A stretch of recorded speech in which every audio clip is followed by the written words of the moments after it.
NetEase 163 selaku media asal Tiongkok turut menyoroti perkembangan timnas Indonesia yang berpotensi menjadi lawan negara mereka andai lolos ke putaran 3 kualifikasi Piala Dunia.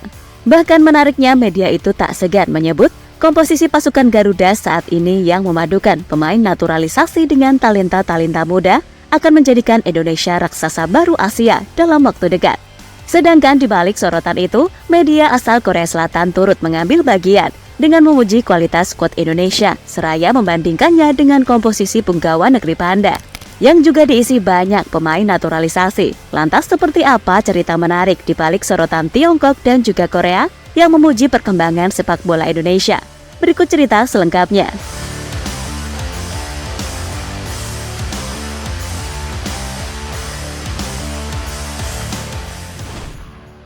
Tim Cina punya musuh yang kuat, dari tim lemah yang mengandalkan naturalisasi hingga menjadi tim kelas 2 di Asia.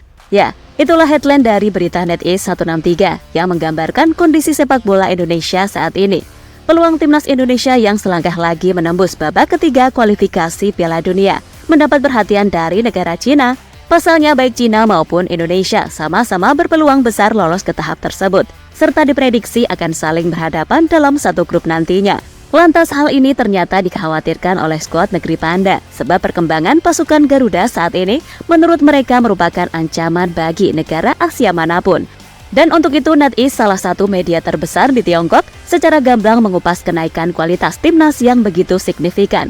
Tak tanggung-tanggung, dengan komposisi serta kualitas yang dimiliki, mereka yakin pasukan Garuda akan menjadi raksasa baru benua Asia. Karena saat ini mereka menyebut bahwa kelas Indonesia saat ini berada di level 2, di bawah negara-negara kuat seperti Jepang dan Korea. Lebih lanjut, alasan mengapa Cina begitu khawatir jika harus menghadapi Indonesia nanti adalah karena berkaca dari Vietnam yang selalu takluk dalam 3 kesempatan beruntun, di mana dalam hal ini negeri tirai bambu selalu menganggap Vietnam merupakan duplikasi mereka, baik dari segi ideologi serta dunia olahraga, termasuk sepak bola. Di sisi lain, setelah disenggol negara serumpunya tersebut, Vietnam lantas memberikan reaksi lewat media mereka, The Tao, di mana dalam reaksi tersebut, The Golden Star Warriors memperingati negeri tirai bambu untuk menyiapkan mental andai menerima kekalahan dari Indonesia.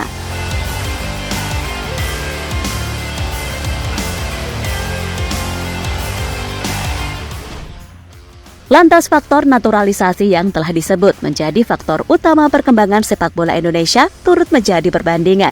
Sebab dalam beberapa tahun terakhir, tim nasional Cina juga mengandalkan jasa pemain naturalisasi untuk mendongkrak performa mereka.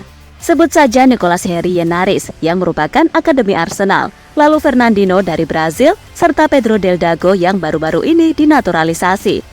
Namun selain Nicolas, rata-rata punggawa asing Tiongkok kini sudah lanjut usia, di mana rata-rata umur mereka sudah melewati 30 tahun. Dan untuk itu negeri tirai bambu dipastikan akan menghadapi tantangan berat, sebab para pemain abroad Garuda berada di usia keemasan mereka. Terlebih mayoritas dari mereka bermain di Liga Top Eropa, seperti Eredivisie, Serie B hingga Liga Belgia. Sedangkan untuk tim support, skuad Indonesia dipenuhi bintang-bintang muda berusia 20-an, yang kualitasnya juga sangat tinggi. Dan lebih lanjut, tim Indonesia masih dalam tahap startup dan belum mengerahkan seluruh tenaganya, di mana jika seluruh target naturalisasi sudah bergabung, Indonesia tentu semakin kuat. Berbicara soal perbandingan kualitas pemain naturalisasi yang ada pada skuad Indonesia dan Cina, Korea Selatan ternyata sudah lebih dulu angkat bicara perihal masalah ini. Seperti yang pernah dikupas Best 11, media asal negeri Ginseng, di mana dalam penjelasannya, mereka menyebut bahwa program naturalisasi Indonesia begitu jelas dan terstruktur. Berbanding terbalik dengan Cina yang mengeluarkan banyak uang untuk membuat seorang pemain mau berganti warga negara. Pelatih Sintayong percaya bahwa pemain-pemain naturalisasi Eropa sangat penting untuk mempersempit kesenjangan dengan tim-tim besar di Asia. Ini bukan naturalisasi yang dilakukan dengan mengeluarkan banyak uang kepada pemain yang tidak terkait seperti di Tiongkok. Para pemain tersebut merupakan pemain keturunan asli Indonesia yang lahir di Eropa, khususnya Belanda atau Belgia. Lantas menanggapi hal itu, Cina dikabarkan kembali menaturalisasi beberapa pemain anyar demi bisa lolos ke putaran 3 kualifikasi Piala Dunia. Sebab jika bercermin dari Piala Asia yang baru selesai dalam beberapa bulan terakhir, Cina dengan tumpukan pemain naturalisasinya yang sudah uzur gagal bicara banyak setelah tak mampu menembus babak 16 besar. Sedangkan Indonesia yang merupakan tim dengan rataan usia termuda serta hanya membawa 7 pemain keturunan mampu menembus babak knockout meskipun sebagai peringkat 3 terbaik.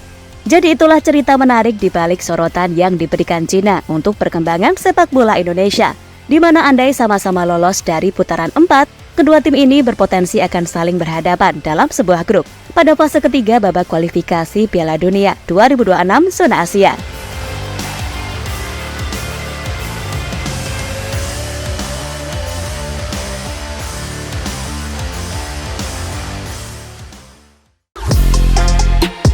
Halo, izin iklan sebentar ya guys. Jadikan ruangmu bernuansa timnas. Temukan beragam poster dinding, sepak bola dan timnas dengan desain menawan, kualitas premium dan harga yang tidak akan menguras kantong. Segera klik link Shopee di deskripsi video ini dan dukung timnas dengan sepenuh hati. Mulai dari dinding rumahmu.